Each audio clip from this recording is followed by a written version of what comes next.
तो सुमंत्र जी ने भैया रथ हाँकने की तैयारी की है, लेकिन रथ ले जाने के लिए यानी अयोध्या वापस ले जाने के लिए जो है ना कोई भी तरीका काम नहीं कर रहा है कि राम प्रबोध कीन बहु भांति तदप होत न शीतल छाती जतन अनेक सात हित कीने और उचित उत्तर रघुनंदन। देखो सुमंत्री जी प्रभु श्री राम जी को तरह तरह से समझाते हैं, बहुत प्रकार से समझाते हैं, लेकिन प्रभु श्री राम जी उनका जो है ना बहुत प्रकार से समाधान करते हैं। और ये सब प्रकार की बातें सुनकर के सुमंत्र जी की जो छाती है जो है ना वो ठंडी यानी शीतल नहीं होती है। और साथ चलने के लिए मंत्री से अनेकों यत्न किए हैं, मंत्री ने अनेकों यत्न किए हैं, युक्तियां पेश की हैं, पर रघुनंदन श्री राम जी उन सब युक्तियों का यथोचित उत्तर देते रहते। बहरहाल वो हर तरीके से साथ चलने के लिए टाल देते हैं। मेट जाहे नहीं राम रजाई और कठिन कर्म गति कछु न मसाई। आगे भोलेनाथ मैया पार्वती को समझाते हैं, कहते हैं कि देखो माँ, प्रभु श्री राम जी की आज्ञा मेटी नहीं जा सकती है, कर्म की गति बहुत ही कठिन है, उस पर कुछ भी बस नहीं चलता है। प्रभु श्री राम लक्ष्मण और सीता जी के चरणों में सिर नवा करके सुमंत्र जी इस तरह लौटे हैं जैसे कोई व्यापारी अपना मूल धन यानी पूंजी गंवा करके अपने घर वापस आता है। ये हालत है वहां पर कि वो जो रथ में घोड़े भी लगे हुए हैं वो घोड़े भी आगे चलने की हिम्मत नहीं जुटा पा रहे, उनकी आंखों से आंसुओं की धारा बह रही है, घोड़े हिनहिनाते हैं लेकिन वो वापस लौटने का नाम नहीं लेते हैं। अब ये सब कुछ नज़ारा देख देख करके निषाद राज भैया बहुत परेशान हुआ। रत हाँ क्यों है राम तन हेर हेर हिननाय और देख निषाद विषाद बस धुन शीश पछताए। भोलेनाथ मैया को बताते हैं, पार्वती जी को कहते हैं कि देखो माँ, सुमंत्र ने रथ को हाँका, घोड़े प्रभु श्री रामचंद्र जी की ओर देख देख करके बहुत जोर जोर से हिनहिनाते हैं और यह देख करके निषाद लोग बहुत ही विषाद के बस होकर के अपना सिर धुंधुन करके यानी बहुत बुरी तरीके से पछताते हैं। जिनके वियोग में कि देखो माँ, भोलेनाथ मैया को समझाते हैं, कहते हैं कि देखो माँ कि जिनके वियोग में पशु पक्षी हर जीव इस तरीके से व्याकुल है, इस प्रकार से व्याकुल है, उनके वियोग में प्रजा और माता पिता कैसे जीते रहेंगे। प्रभु श्री रामचंद्र जी ने जबरदस्ती सुमंत्र जी को वहां से लौटाया, तब आप गंगा जी के तीर पर पहुंचे हैं। जबरदस्ती सुमंत्र जी को वहां से वापस किया है। घोड़े वापस जा नहीं रहे हैं, बार बार पीछे पीछे मुड़ मुड़ के देखने लगते हैं। अब प्रभु श्री राम जी कहाँ पहुंचे हैं? गंगा जी के तीर। गंगा जी के तीर का मतलब है प्रभु श्री राम जी जो है ना तीनों लोग उस पार जाएंगे, उस पार जाना चाहते हैं गंगा जी के पार। तो प्रभु श्री जी ने केवट जी को याद किया है। यहीं पर आज का ये प्रसंग चलेगा कि प्रभु श्री राम जी और केवट जी का अलौकिक प्रेम की कथा चलेगी। क्या चलेगी? केवट और प्रभु श्री राम जी दोनों जी का, दोनों लोगों का क्या वार्ता है। केवट क्या कह रहा है, प्रभु श्री राम जी किस तरीके से क्या कहते हैं। बाबा ने चौपाई में लिखा है कि मागी नावन केवट आना। देखिए पहले इस चौपाई के भाव समझिए, क्या लिखा बाबा ने तुलसिया कि मागी नाव न केवट आना और कयो तुम्हार मरम में जाना, चरण कमल रज कयो सब कही, और मानुष करन मूर कछु। मूर माने जड़ी बूटी, मूर माने जड़ी बूटी। अब हमारे प्रभु श्री राम जी जो है ना, उस पार जाना चाहते हैं, नदी को पार करना चाहते हैं गंगा जी को, लेकिन अब साधन तो कोई है नहीं। तो प्रभु श्री राम जी ने केवट को देखा है, और केवट जो है ना तुरंत ही आ गया है, आ तो गया है, लेकिन वो राजी नहीं हो रहा पार ले जाने के लिए। वो क्या कह रहा है, क्या कह रहा है? आप सभी लोग बड़े ध्यान से कथा को श्रवण करें। प्रभु श्री जी की और केवट जी की ये कथा बहुत ही मार्मिक और बहुत अच्छी कथा होती है। जो भैया मेरे भोलेनाथ कहते हैं कि जो इस प्रसंग को मन लगा करके श्रवण करते हैं, उनके सारे काम जो है ना मेरे भोलेनाथ बना देते हैं।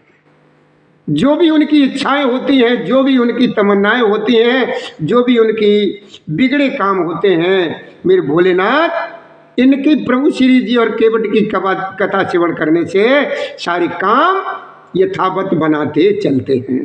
तो हम कथा को जरूर सुनेंगे। जब इतनी विशेषता हमारे प्रभु श्री जी के लिए हमारे भोलेनाथ जब कहते हैं, तो हमें कथा जरूर श्रवण चाहिए।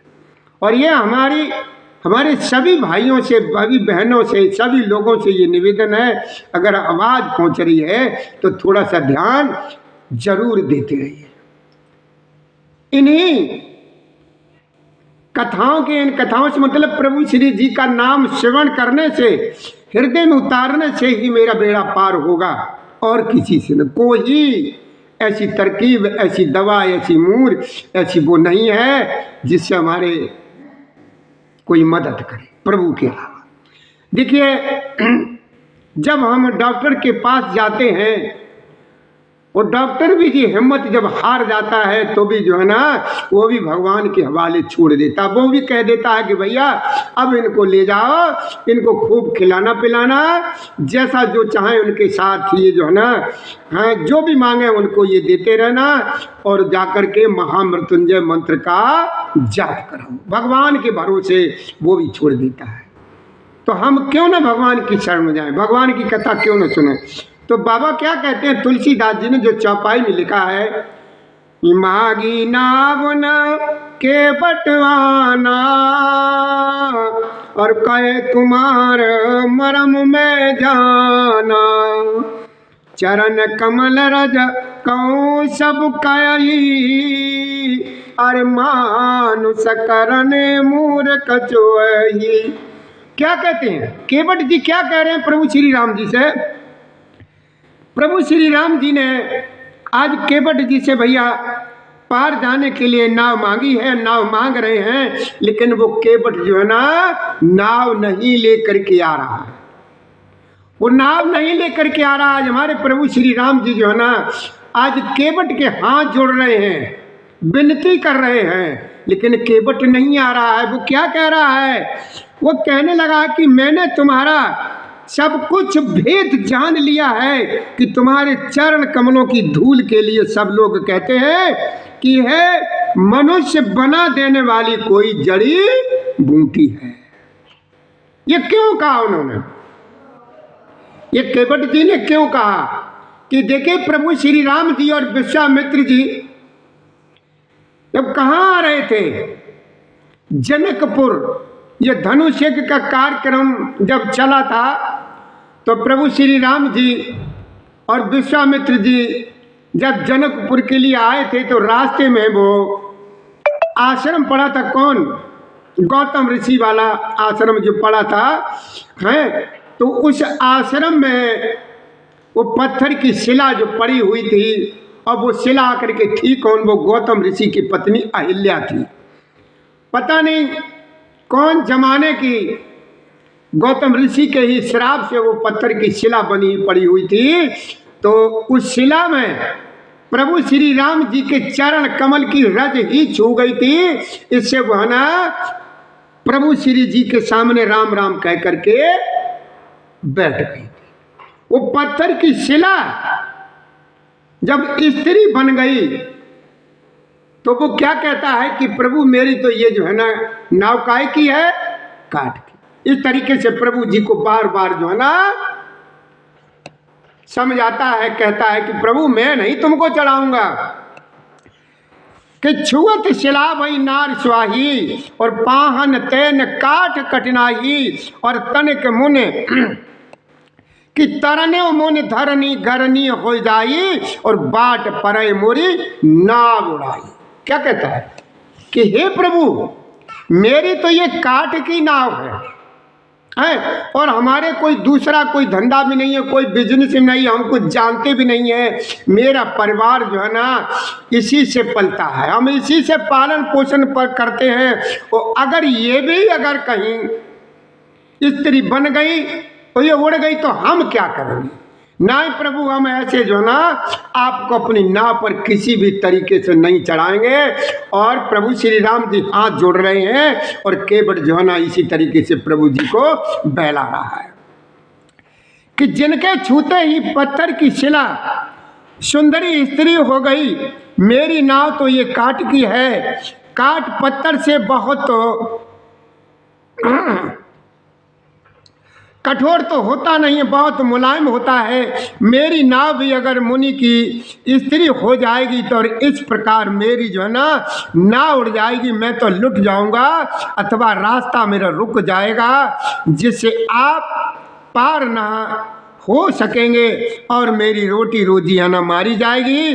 मेरी कमाने खाने की यही एक रास्ता है, हमारा सब कुछ चौपट हो जाएगा। प्रभु मैं ऐसे आपको नहीं चढ़ाऊंगा। कि यह प्रतिपालू सब परिवारू और नए जानू कछु और कबारू जो प्रभु पार अवश्य गा चयहू और मोय पद पदम पखारन करो। देखिए ये इतना ये वाद विवाद आज केवट के साथ चल रहा है। प्रभु श्री राम जी का ये क्यों चल रहा है? प्रभु श्री राम जी का और केवट जी का ये पुराना मिलन। बहुत पहले क्षीर सागर में, बहुत पहले की बात है, केवट जो है ना प्रभु श्री राम जी के चरण कमलों को छूना चाहता था, तब ये कच्छप रूप में था यही केवट। और प्रभु श्री राम जी जब क्षीर सागर में थे, जब लक्ष्मी जी इनके चरणों की जब सेवा में लगी हुई थी, शेषनाग महाराज जी इनकी उस रक्षा में लगे हुए थे, प्रभु श्री राम जी उस सैया पर लेटे हुए थे नारायण। तो जब ये कच्छप बार बार प्रभु जी के चरण स्पर्श करने के लिए, छूने के लिए आता था, तो हमारे जो शेषनाग जो बने हुए लक्ष्मण जी हैं, ये ऐसी फुसकार मारते थे जो सैकड़ों मील जाकर के दूर कच्छप जाकर के गिरता था, सैकड़ों मील जाकर के गिरता था। बहरहाल ये बेचारा प्रभु श्री जी के नारायण के चरण छूने से वंचित रह गया। और आज वही नारायण और वही लक्ष्मण जी हैं, वही लक्ष्मी जी हैं सीता जी के रूप में, और वही शेषनाग लक्ष्मण जी जो हैं, और वही आज नारायण प्रभु श्री राम जी हैं। आज उसका दाव लग गया, आज उसका दाव लग गया कि जो केवट को पैर छूने के लिए नहीं मिल रहे थे, और वही केवट आज प्रभु श्री जी को कैसे परेशान कर रहा है, कैसे किस किस तरीके से कर रहा है। यह प्रतिपालो सब परिवार। वो क्या कहता है, मैं तो इसी नाव से अपने सारे परिवार का पालन पोषण करता हूँ और दूसरा मेरे पास कोई प्रभु धंधा भी नहीं है। यदि तुम अवश्य ही पार जाना चाहते हो तो हाँ प्रभु, हमारे एक बात है वो मान लीजिए, वो मेरी इच्छा जो है ना, वो मेरी जो है ना पूरी कर लेने दीजिए और मैं तुमको पार उतार दूँ। प्रभु कहते हैं हाँ भैया, जो कुछ तुझे करना हो वो कर, बता तो सही मुझे क्या तू चाहता है, क्या करना चाहता है। उसने यही कहा कि मोई पद पदम पखारन, कि हे प्रभु आप जो है ना हमसे अपने चरण धोने के लिए कह दो। अपने चरण जो है ना ये धोने के लिए मुझे परमिशन दे दो और मैं आपके चरणों को धो लूंगा, जिससे जो रास्ते की चली हुई, जो आपके पैरों में रज लगी हुई है, मैं उसको साफ कर दूं। उसके बाद हम आपको जो है ना पार उतार देंगे। पद कमल थोय, आगे क्या कहते हैं प्रभु श्री राम जी से, और केवट का ये संवाद चल रहा है कि पद कमल धोय चढ़ाए। वो क्या कहता है कि हे प्रभु, पद कमल धोय चढ़ाए नाव ना तो उतराई चयो, मोय राम रावर आन दशरथ सपत सब साची कयो, बर तीर मारो लखन पे जब लगन पाए पखार्यो, तब लगन तुलसीदास नाथ कृपाल पार उतारे हो। क्या कह रहा है वो केवट प्रभु जी से कह रहा है कि पद कमल धोई चढ़ाए नाव ना तो तराई से, कि हे प्रभु मुझे सिर्फ ये कर लेने दो, अपने पैर जो है ना पखार लेने दो, हमें नाव की उतराई का कुछ भी नहीं चाहिए। मोय राम, क्या कहते मोय राम राव और आन, यानी आन कहते हैं शपथ को, दशरथ शपथ सब साची कयो, बर तीर मारो लखन पे जब लगन पाए पखारे हो, तब लगन तुलसीदास नाथ कृपाल पार उतार। चाहे लक्ष्मण जी कुछ भी करें, चाहे लक्ष्मण जी मोरे तीर मारे, चाहे कुछ भी करें, लेकिन मैं बिल्कुल भी पार नहीं उतारूंगा कि जब तक हम आपके चरण जो है ना नहीं धो लेंगे, और इसके बदले में मुझे कोई उतराई नहीं चाहिए। क्या कहते हैं, लक्ष्मण भले ही मुझे तीर मारे, पर जब तक मैं पैरों को पखार न लूंगा, तब तक मैं हे तुलसीदास के नाथ, हे कृपालु, मैं पार नहीं उतारूंगा। अब आगे क्या कहते हैं,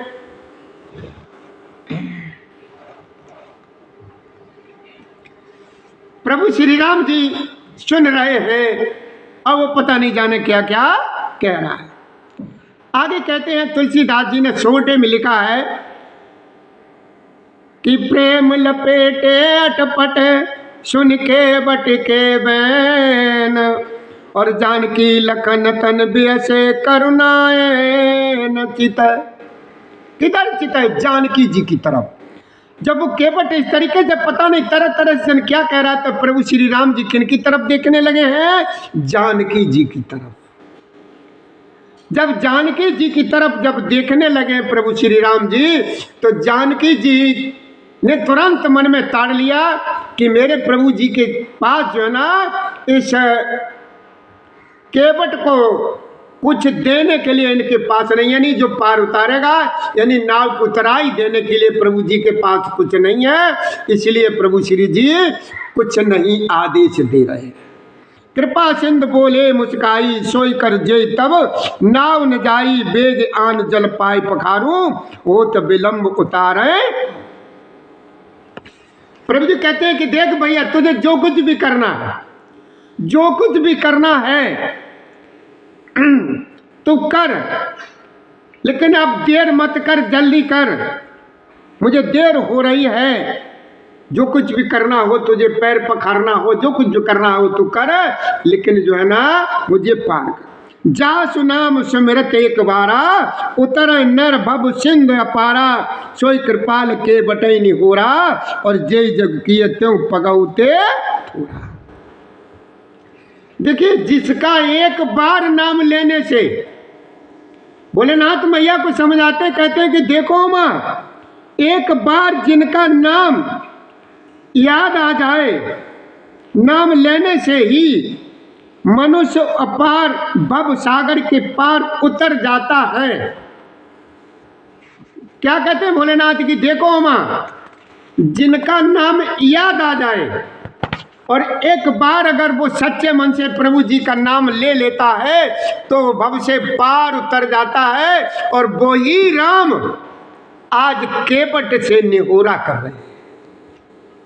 केवट के सामने हाथ जोड़े खड़े हैं प्रभु कि तुझे जो कुछ भी करना है तू कर, लेकिन मुझे जल्दी पार कर।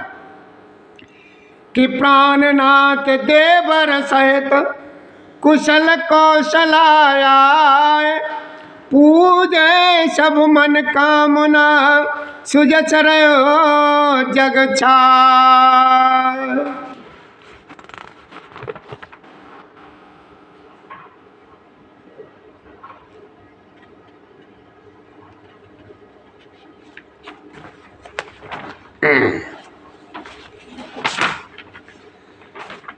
अब क्या भोलेनाथ मैया पार्वती को समझाते हैं, कहते हैं कि देखो माँ, और जिन्होंने वामन अवतार में जगत को 3 पग से भी, देखो भोलेनाथ मैया पार्वती को समझाते हैं, कहते हैं कि देखो माँ, भगवान का, प्रभु जी का एक बार नाम ले लेने से जो है ना मनुष्य अपार भवसागर से पार उतर जाता है। और एक बार क्या हुआ था, जब वामन अवतार में जगत को 3 पग में भी हमारे प्रभु श्री राम जी ने 3 पग से भी छोटा कर लिया था, तो 2 ही पग में त्रिलोकी को नाप लिया था। जब वामन अवतार में, ये कहाँ का है, बलि के यहाँ का,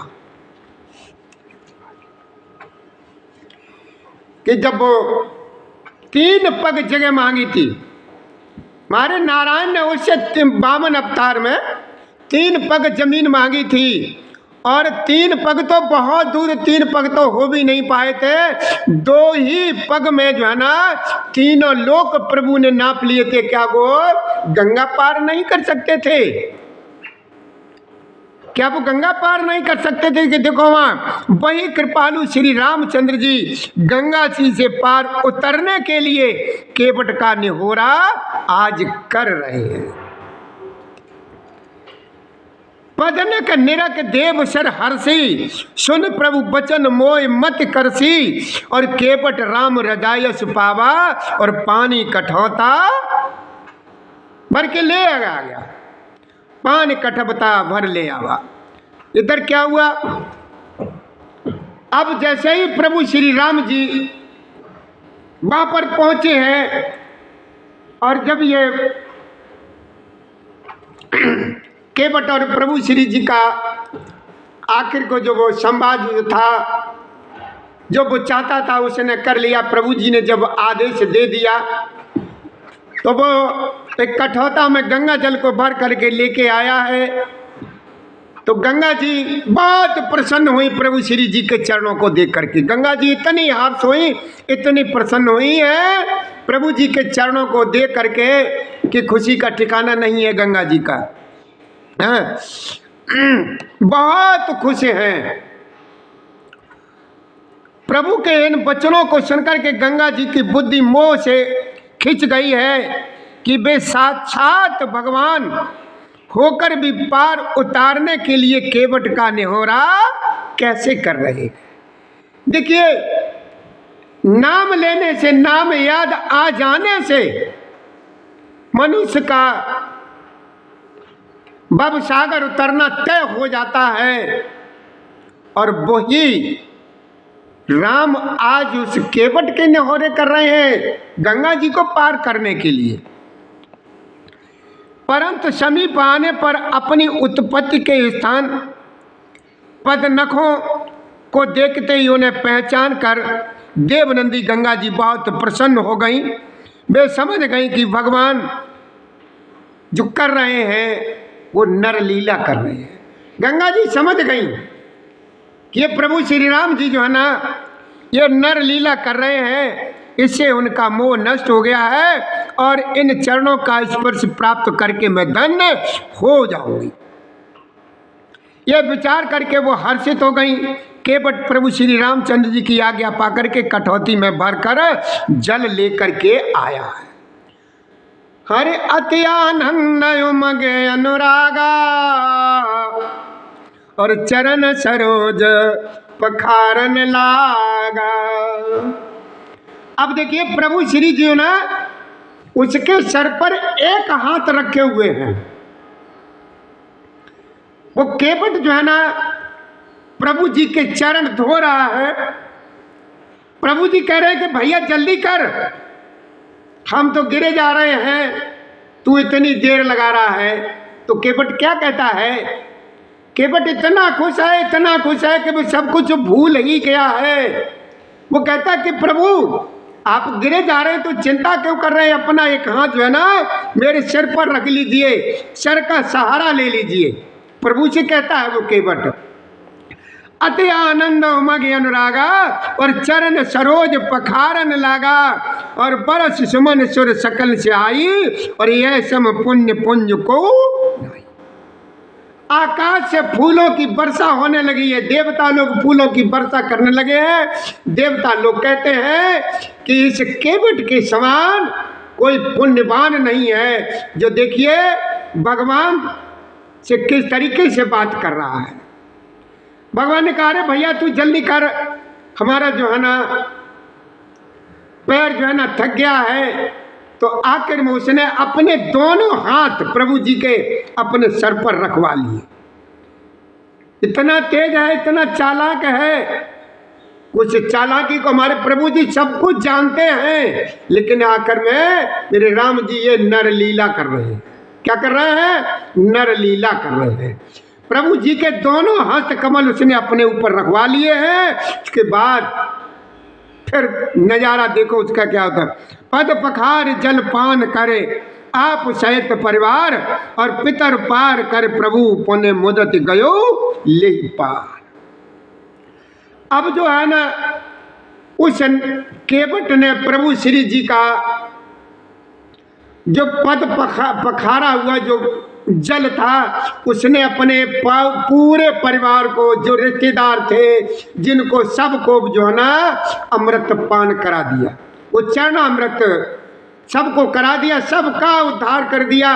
और उसने उस समय जो है ना कोई भी रिश्तेदार नहीं छोड़ा उस समय, और कोई भी मिलने जुलने वाला नहीं छोड़ा जिसको प्रभु जी के दर्शन उसने करा नहीं दिए।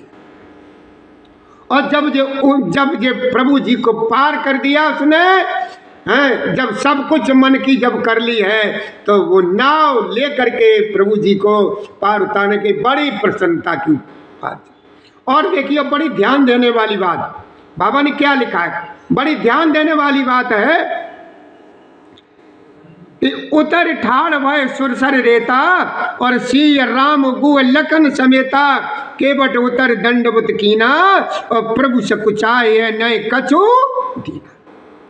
अब गंगा जी के जब पार उतर के सभी लोग खड़े हो गए हैं, तो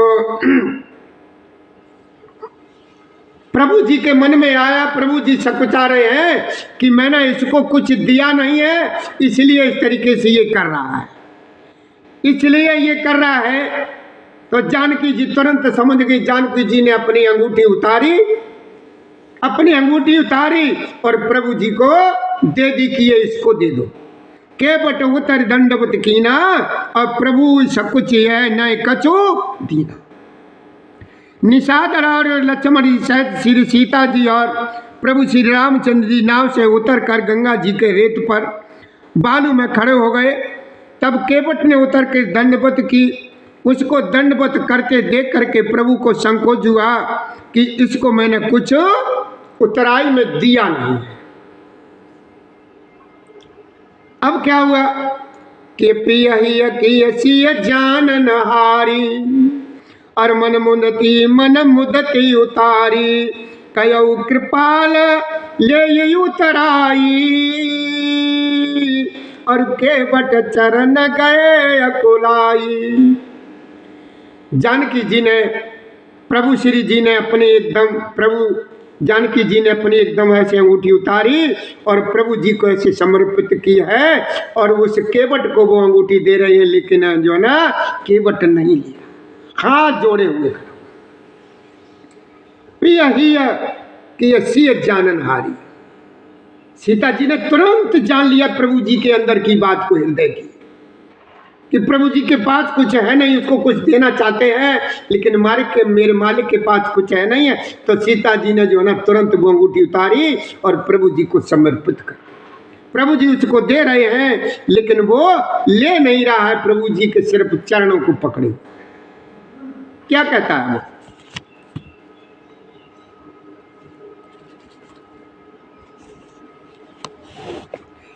कि नाथ आज मैं कहूं न, वो क्या कह रहा कि प्रभु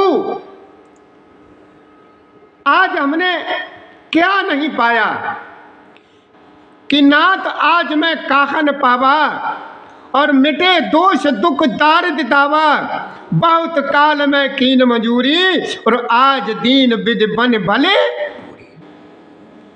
केवट क्या कह रहा है कि प्रभु आज हमने क्या नहीं पाया, मैंने आज सब कुछ पा लिया, मुझे बहुत दिन हो गए मजदूरी करते करते, लेकिन आज हमें जो मजदूरी मिली है वो कभी भी नहीं मिली। जो हमने आज पाया है वो कभी भी नहीं पाया। आपने मुझे जो है ना भरपूर मजदूरी दे दी है। अब कचुनातन चायो मोरे और दीन दयाल अनुग्रह तोरे, फिर की बार मोए जोई देवा और सोई प्रसाद में सिर धर लेवा। वो क्या कहता है केवट कि हे प्रभु, हे नाथ, हे दीन दयाल, आपकी कृपा से अब मुझे कुछ नहीं चाहिए। लौटती बार आप मुझे जो कुछ भी देंगे वो प्रसाद में सिर चढ़ा करके ले लूंगा। क्या कहता है कि बहुत कीन प्रभु लखन सिय नाय कचुके बटले और विदा कीन करुणायतन भगत विमल बरदे। क्या मांगा उसने? प्रभु जी से उसने क्या मांगा? सिर्फ और सिर्फ भक्ति मांगी उसने। प्रभु जी से उसने क्या मांगी? बहुत कीन प्रभु लखन सिय नहीं कछु केवट। दोनों लोग बहुत करें, इधर प्रभु जी तो दे ही रहे हैं, लक्ष्मण जी भी समझा रहे हैं और वो जानकी जी भी समझा रही हैं, लेकिन वो कुछ नहीं ले रहा। वो कह रहा कि प्रभु आज हमें कुछ नहीं चाहिए, अब की बार जब आप वापस लौट करके आओगे तब आप जो कुछ भी हमें दोगे वो हम प्रसाद के रूप में ग्रहण कर लेंगे। प्रभु श्री राम जी, लक्ष्मण जी और सीता जी ने बहुत आग्रह मतलब कोशिश की, पर वो केवट कुछ नहीं लेता है। वह करुणा के धाम भगवान प्रभु श्री रामचंद्र ने निर्मल भक्ति का वरदान देकर के उसे विदा किया। उसने भक्ति मांगी तो मेरे राम जी ने, मेरे प्रभु श्री राम जी ने उसको भक्ति का दान दे दिया और जो है ना विदा कर दिया। फिर रघुकुल के स्वामी भोलेनाथ क्या कहते हैं कि देखो माँ, प्रभु श्री जी ने उसे भक्ति का वरदान दे दिया, जो उसने मांगा प्रभु ने दे दिया। उसके बाद मेरे राम जी ने जो है ना रघुकुल के स्वामी श्री रामचंद्र ने स्नान करके पार्थिव पूजा की और शिव जी को सिर नवाया, जिससे मैं पति और वो चला गया। केवट जो है ना जिसने उसने जो कुछ ही मांगा प्रभु जी ने दे दिया और चला गया। कि तब मंजन कर रघुकुल नाथा, जब उतर गए अब गंगा जी में पर प्रभु श्री राम जी ने स्नान करके पार्थिव पूजा की और शिव जी को सिर नवाया। सीता जी ने हाथ जोड़ करके गंगा जी से कहा है कि माता मेरा मनोरथ पूरा कीजिएगा, जब मैं उधर से लौट करके आएंगे तो फिर हम आपके दर्शन करेंगे। उन्होंने क्या कहा कि पति देवर संग कुशल बहोरी। ये जानकी जी ने कहा, जानकी जी गंगा जी की तरफ हाथ जोड़ करके विनती कर रही गंगा जी की। क्या करेगी? हे माँ कि पति देवर संग कुशल बहोरी और आई करो जय पूजा तोरी, सुन सी अभिनय प्रेम रस सानी और भाई तब बिमल बार बरबानी। जानकी जी विनती कर रही है किनकी? गंगा जी की। क्या कहती हैं? जिसमें जानकी जी कहती हैं कि हे गंगा मैया, जिसमें पति और देवर के साथ कुशल पूर्वक लौट आकर के तुम्हारी मैं पूजा करूं। सीता जी के प्रेम रस में सनी हुई विनती सुन करके तब गंगा जी निर्मल जल में श्रेष्ठ वाणी हुई है। क्या वाणी हुई है? गंगा जी बोलने लगी। गंगा जी बहुत बढ़िया, बहुत निर्मल वाणी हुई है, सुनाई दी है गंगा जी में जानकी जी को कि सुन रघुबीर प्रिया वैदेही। ये गंगा जी बोल रही है कि सुन रघुबीर प्रिया वैदेही, और तब प्रभाव जग विदित न केही, लोकप होई बिलोकत तोरे, और तोई से वह सब सिद्ध कर जोरे। क्या कहा? सिद्ध कर जोरे। सिद्ध किनके सामने? जानकी जी के सामने रिद्धियां और सिद्धियां हाथ जोड़े कर। हे जानकी, गंगा जी बोल रही है, हे रघुवीर की प्रियतमा। गंगा मैया जानकी जी को समझा रही है, कह रही कि देख हे रघुवीर की प्रियतमा, जानकी सुनो, तुम्हारा प्रभाव जगत में किसी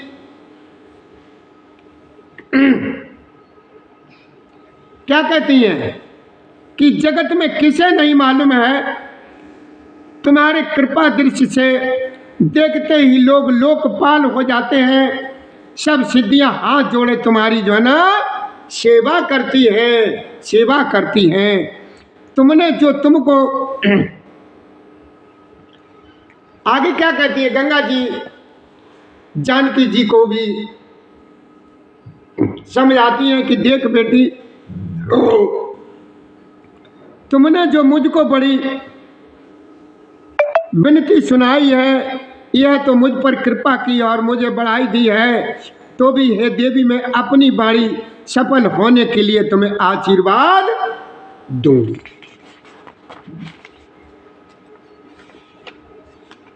श्री राम जय राम जय जय राम, श्री राम जय राम जय जय राम, श्री राम जय राम जय जय राम, श्री राम जय राम जय जय राम। भैया सर्दी बहुत है भैया, थोड़ा सा सर्दी का भी ध्यान रखें। ओढ़े पहनते रहे, तापा टूपी जो कुछ भी कर पाए वो करते रहें। सर्दी बहुत पड़ रही है इस समय। आगे मेरे बाबा तुलसीदास जी ने दोहे में लिखा है कि प्राणनाथ देवर सहित कुशल को सलाया, और पूजे सब मन कामना सुजस रहे जग छाय। प्राणनाथ देवर सहित, गंगा जी कह रही हैं कि प्राणनाथ देवर सहित कुशल कौशला आए, और पूजे सब मन कामना सुजस रहे जग छाय। गंगा जी ने कहा कि हे बेटी, तुम अपने प्राणनाथ और देवर सहित कुशल पूर्वक अयोध्या लौटोगी, तुम्हारी सारी मन कामनाएं पूरी होंगी, और तुम्हारा सुंदर यश जगत भर में छा जाएगा। अब मंगल के मूल, अब जो गंगा जी ने कहा जानकी जी ने सुना, तो भोलेनाथ मैया पार्वती को समझाते हैं, कहते हैं कि देखो माँ, ये मंगल के मूल गंगा जी के वचन सुनकर और देवनंदी को अनुकूल देख करके सीता जी बहुत आनंदित हुई। तब प्रभु श्री रामचंद्र जी ने निषाद राज गु से कहा कि भैया अब तुम जो है ना घर जाओ। यह सुनते ही उसका मुंह जो है ना सूख गया है और हृदय में दाव उत्पन्न हो गया है कि प्रभु श्री राम जी से बिछुड़ना जो है ना अच्छा नहीं लग रहा है, अच्छा नहीं लग रहा है। जब प्रभु जी ने कहा कि भैया निषाद राज अब तुम अपने घर जाओ, कि तुम्हारे घर पर बच्चे इंतजार कर रहे होंगे और बहुत देर हो गई तुम्हें। तो ये सुनकर के निषाद राज बेचारा जो है ना बहुत ही दुखी होने लगा। अब निषाद राज ने हाथ जोड़े प्रभु जी से, बड़े दीन वचन से बोला है कि हे रघुकुल शिरोमणि, मेरी विनती सुनिए। हे नाथ, मैं नाथ आपके साथ रह करके रास्ता दिखला करके 2-4 दिन चरणों की सेवा करके मैं वापस चला आऊँगा। आपको प्रभु रास्ता दिखलाता चलूँगा। जय बन जाए रहो रघुराई, और परन कुटी में कर उछवाई, और तब मोह कहे जस देव रजाई, और सोई करे हो रघुवीर भाई।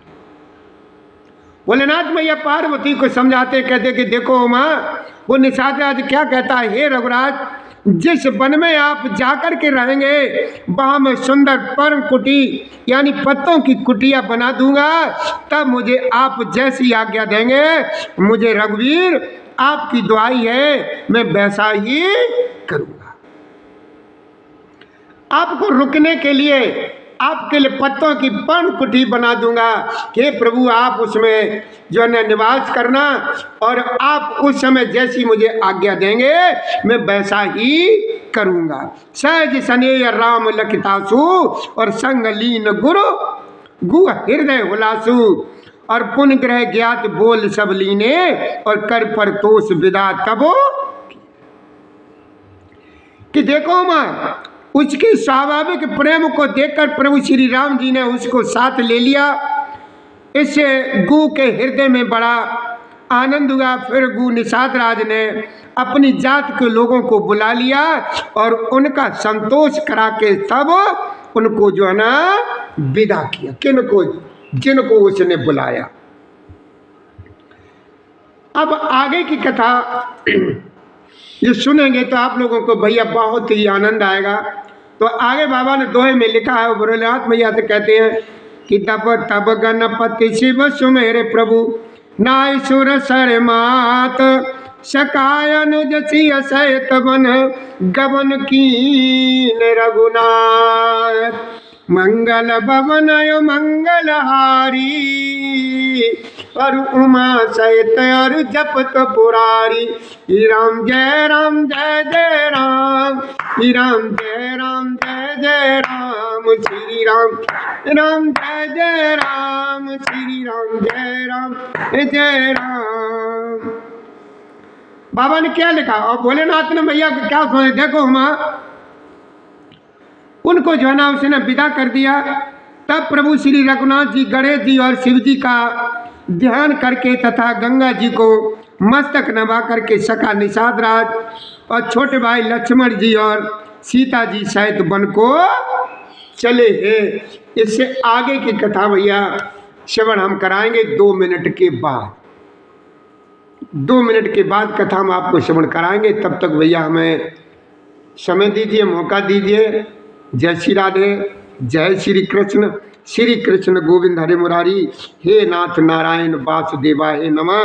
भैया हमारी तरफ से, हमारे शिवधाम आश्रम के सभी कार्यकर्ताओं की तरफ से, हमारे प्रभु श्री राम जी की कथा की श्रोताओं यानी भक्तों को आज की राम राम स्वीकार हो। जय श्री राधे, जय श्री कृष्ण गोविंद हरे मुरारी। हे नाथ नारायण वासुदेवाय नमः। भैया किसी प्रकार की हम लोगों से हमसे कथा को जल्दी सुनाने में अगर किसी प्रकार कोई गलती अगर हो जाती हो तो हम आपको जहाँ कहीं पर भी मिलें आप हमसे पूछ लें, हम आपको हर तरीके से संतुष्ट करेंगे। यहाँ पर क्योंकि हमें प्रत्येक चौपाई का ये जो है ना अयोध्या कांड चल रहा है, द्वितीय सोपान है, प्रत्येक चौपाई का एक एक शब्द का अर्थ आपको बताना पड़ता है। हम बताते हैं, इसलिए कोई गलती अगर हो जाए तो भैया माफ़ करना। श्री राधे, श्री राधे, श्री राधे।